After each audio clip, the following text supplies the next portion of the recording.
We believe in ordinary acts of bravery, in the courage that drives one person to stand up for another. Becoming fearless isn't the point. That's impossible. It's learning how to control your fear and how to be free from it. I might be in love with you. He smiles a little. I'm waiting until I'm sure to tell you, though. I have a theory that selflessness and bravery aren't all that different. Fear doesn't shut you down, it wakes you up. Peter would probably throw a party if I stopped breathing. Well, he says, I would only go if there was cake. Sometimes crying or laughing are the only options left, and laughing feels better right now. A brave man acknowledges the strength of others. I am selfish, I am brave. Then I realize what it is. It's him.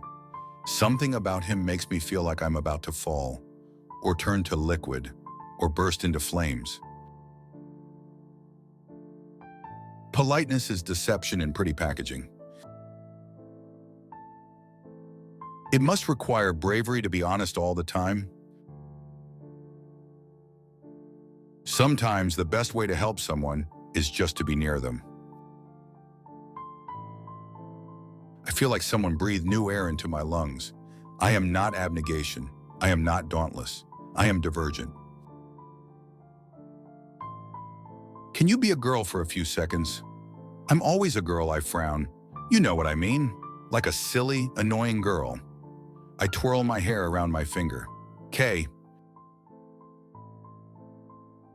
Who cares about pretty? I'm going for noticeable. Dara, there is power in self-sacrifice. Four flips the gun in this hand, presses the barrel to Peter's forehead, and clicks a bullet into place. Peter freezes with his lips parted, the yawn dead in his mouth. Wake up, Four snaps. You are holding a loaded gun, you idiot. Act like it. I feel his heart beat against my cheek as fast as my own. Are you afraid of me too, Tobias? Terrified, he replies with a smile. You know, most boys would enjoy being trapped in close quarters with a girl. I roll my eyes. Not claustrophobic people, Tris. Human beings as a whole cannot be good for long before the bad creeps back in and poisons us again. You think giving you a hug would give away too much? He says. You know, I say, I really don't care. I stand on my tiptoes and press my lips to his. It is the best moment of my life. People tend to overestimate my character, I say quietly. They think that because I'm small, or a girl, or a stiff, I can't possibly be cruel. But they're wrong.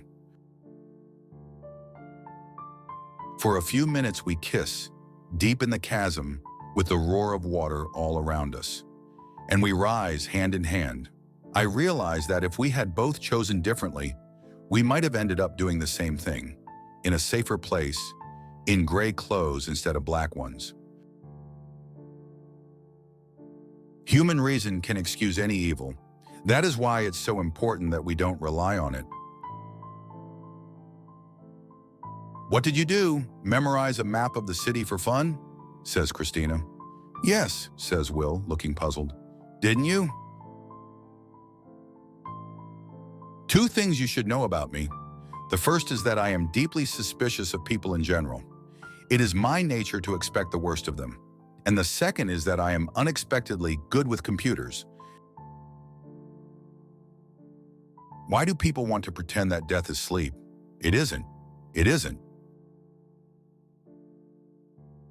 He told me once to be brave, and though I have stood still while knives spun toward my face and jumped off a roof, I never thought I would need bravery in the small moments of my life. I do.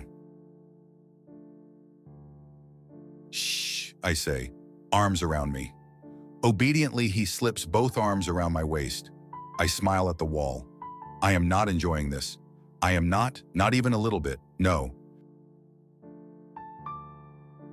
Fear doesn't shut you down, it wakes you up. I've seen it. It's fascinating. He releases me but doesn't pull away, his hand grazing my jaw, my neck. Sometimes I just want to see it again, want to see you awake. Maybe there's more we all could have done, but we just have to let the guilt remind us to do better next time.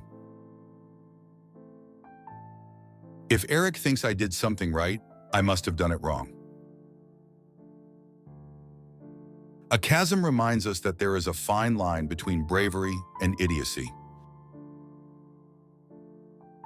Learning how to think in the midst of fear is a lesson that everyone needs to learn. We've all started to put down the virtues of the other factions in the process of bolstering our own. I don't want to do that.